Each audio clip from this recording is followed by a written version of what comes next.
Marijuana, otherwise known as weed or cannabis, has a pretty bad rep. You can thank the war on drugs of the 1980s for that. Much of what the general public knows about weed comes from flawed studies, published by big news outlets who have pushed propaganda instead of truth. But science is slowly catching up, and the real health effects of marijuana are coming to light. Today, Life's Biggest Questions asks, is weed bad for you? Hello and welcome back to Life's Biggest Questions. I'm Charlotte Dobre. Show this channel some love by giving this video a thumbs up and subscribing. The war on drugs began in the 1970s, with President Nixon in office. At the time, drugs were associated with the hippie movement, essentially rebellious youth who were against the war in Vietnam. But in June 1971, Nixon declared a war on drugs. He implemented mandatory sentencing, no-knock warrants, and the size of drug control agencies increased across the US. In the 1980s, under President Reagan, the drug war expanded, and public concern about drugs skyrocketed, thanks to the media and the famous Nancy Reagan slogan, "Just say no."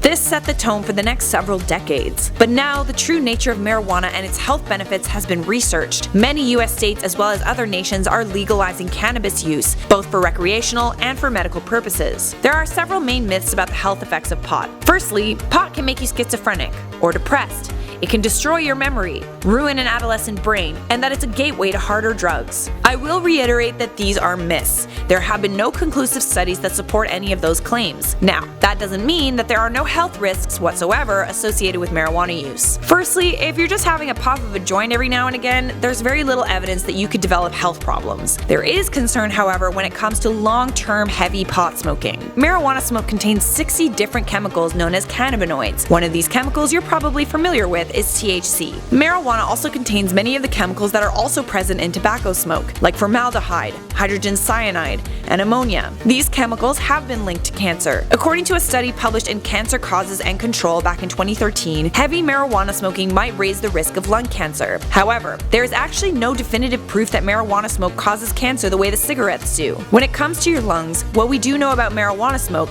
is it causes coughing and wheezing. Okay, so how about your brain? Is it true that marijuana makes you dopey and dumb? Okay, well, maybe not dopey and dumb, but according to brain imaging scans belonging to heavy marijuana smokers, when marijuana smoke is inhaled, there is a change in blood flow to parts of the brain that are responsible for memory and attention. When tested for memory, attention, and learning, heavy pot smokers scored lower than non-smokers. Furthermore, when these pot smokers smoked more, they scored even lower. These effects have been known to be worse when it comes to teenagers, because their brains are still developing. So what about the notion that weed can make you crazy? Regular pot smokers who have a history of schizophrenia in their family are more likely to be diagnosed with schizophrenia. But if you don't have a history of schizophrenia, it's highly unlikely that you'll become crazy if you smoke pot. Other than the lungs and the brain, here are some more health effects you might want to be aware of before toking up. Marijuana causes your heart rate to speed up, which could increase your risk of heart attack within the first hour after smoking. Marijuana can also cause depression, and if you're a teenager, this can lead to suicidal thoughts. Lastly, it has been known to cause anxiety. If you're concerned that marijuana might be addictive or lead to worse drugs, here's the deal. Marijuana is not more addictive than alcohol. In fact, it is far less addictive than many of the legal substances available. And also, I didn't even mention all the medical benefits of marijuana in this video. For more info on that, you'll love our video, What Does Weed Do to Your Body?